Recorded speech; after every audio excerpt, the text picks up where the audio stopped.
So this was one of those moments on live television that clearly wasn't supposed to happen. A Fox News host was talking about Donald Trump's war with Iran, trying to spin the situation as strong leadership, when suddenly he repeated something Trump told him privately.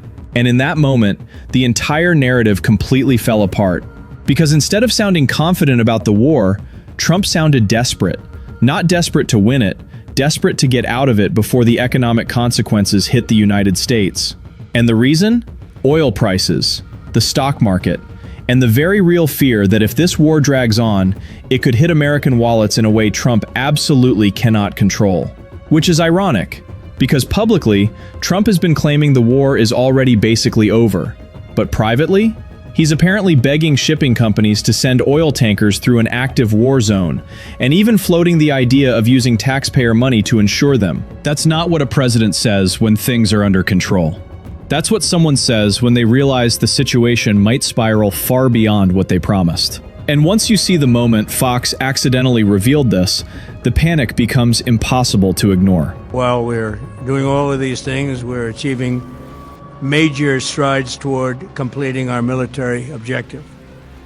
And some people could say they're pretty well complete. We've wiped every single force in Iran out very completely. Most of Iran's naval power has been sunk. It's on the bottom of the sea.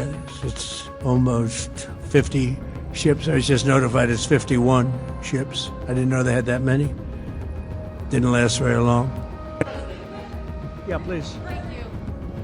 Thank you. Mr. President, you've said the war is, quote, very complete, but your defense secretary says this is just the beginning. So which is it, and how long should Americans be prepared? Well, I think you could say it both. For? The beginning, it's the beginning of building a new country, but they have no Navy, they have no Air Force, they have no anti-aircraft equipment. It's all been blown up. They have no radar, they have no telecommunications, and they have no leadership.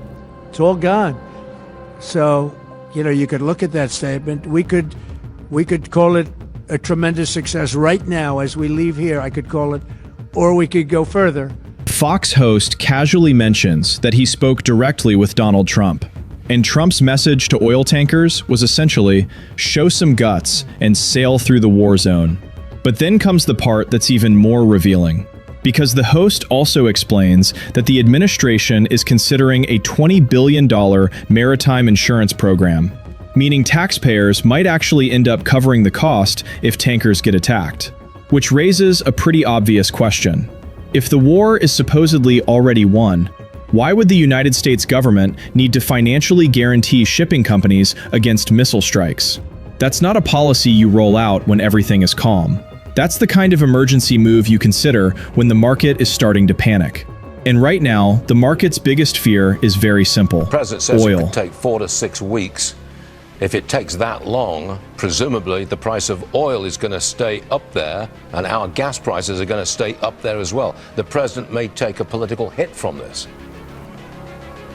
Look, you got to pay the price. I mean, in order to have long-term stability in oil and long-term stability not only in the Middle East but around the world, you got to pay the price. And if it takes 4 weeks, then so be it. If it takes a little bit longer, then so be it. But we have to finish. Because the moment conflict threatens the Strait of Hormuz, the global oil market reacts instantly. Nearly 20% of the world's oil supply moves through that narrow waterway. If tankers stop sailing through it, prices spike. Gas prices spike. Shipping costs spike. And suddenly, every American household starts feeling it. Food prices, travel costs, heating bills, everything. Which means that for Donald Trump, the political danger isn't just the war itself. It's the economic ripple effect that comes after it. And ironically, that's the one thing Trump has always treated as his personal scoreboard: the economy. Did you catch that contradiction? Trump says the war might be very complete. But at the exact same time, members of his own administration are saying the opposite. That this is just the beginning of the fight. That's not a minor messaging issue. That's a sign the administration itself doesn't seem to know how long this conflict could last. And that confusion is becoming harder and harder to hide. Because while Trump is telling reporters the war could already be wrapping up, his own defense secretary is promising a long fight. So now you have two completely different stories coming out of the same administration. One version says the war is already a massive success. The other says it could continue indefinitely. And when governments start sending those kinds of mixed signals, markets notice. Because investors don't just react to what leaders say, they react to uncertainty. And right now, the uncertainty surrounding this conflict is growing by the day. But the economic risk isn't the only problem facing the administration, because the war is also creating serious international backlash, particularly after reports emerged about a strike that may have hit a school in Iran. With Iran has been underway, the deadliest incident of civilian casualties was a strike that happened on an elementary school in southern Iran that killed scores of children. Tonight, a CNN analysis of that attack reveals evidence suggesting that the United States military was likely responsible for it. What you're about to see is disturbing. I want to warn you, the United States says it's still under investigation, but this was the scene at the school just after the strikes 1 week ago nearly. CNN has not independently confirmed the death toll, but Iranian health officials and state media believe that at least 168 children and 14 teachers were killed. Our analysis, which is based on satellite imagery, geolocated videos, and the assessment of munitions experts, suggests that the school was hit around the same time that an attack that American forces had launched on a neighboring Iranian naval base. This new satellite image shows several Revolutionary Guard buildings near the all-girls school. You can see how close they are. In red, you can see the craters at the center of the structures, including the school. If those findings are confirmed, the consequences could be enormous. Civilian casualties are always controversial in war, but when reports involve children at a school, the global reaction becomes even more intense.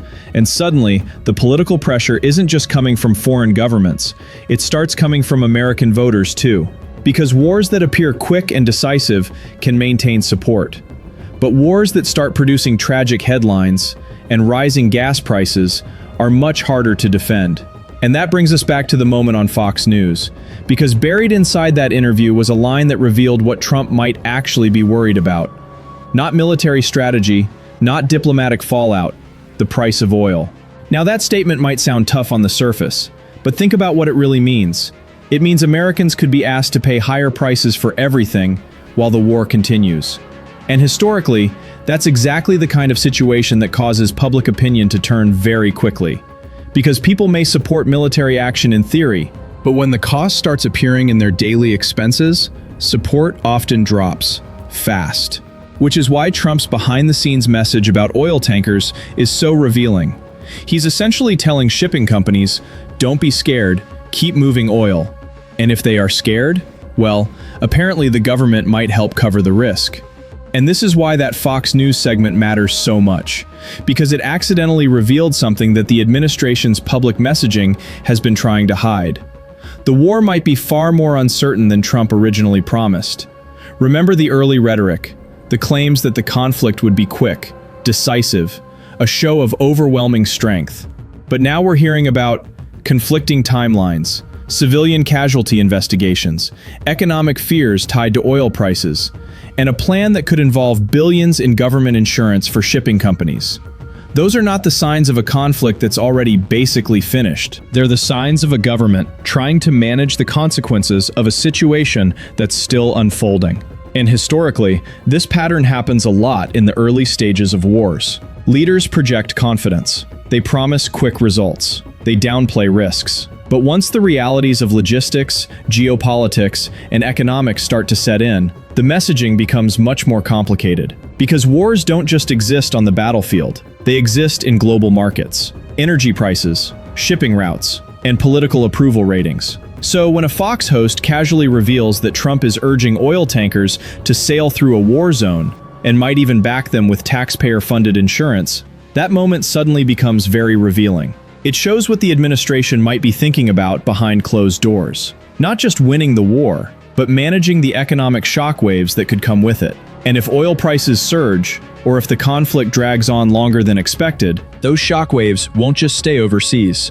They'll reach American households, gas stations, grocery stores, and that's when the political consequences of the war really begin. So the big question now isn't just about what happens next militarily, it's about how long the administration can keep the narrative under control. Because the moment we saw on Fox News may have been accidental, but it revealed something important. Behind the confident speeches and the victory claims, there may be a growing realization that this conflict is much harder to manage than anyone predicted. And if the economic impact starts hitting Americans at home, that's when the real political battle over this war could begin.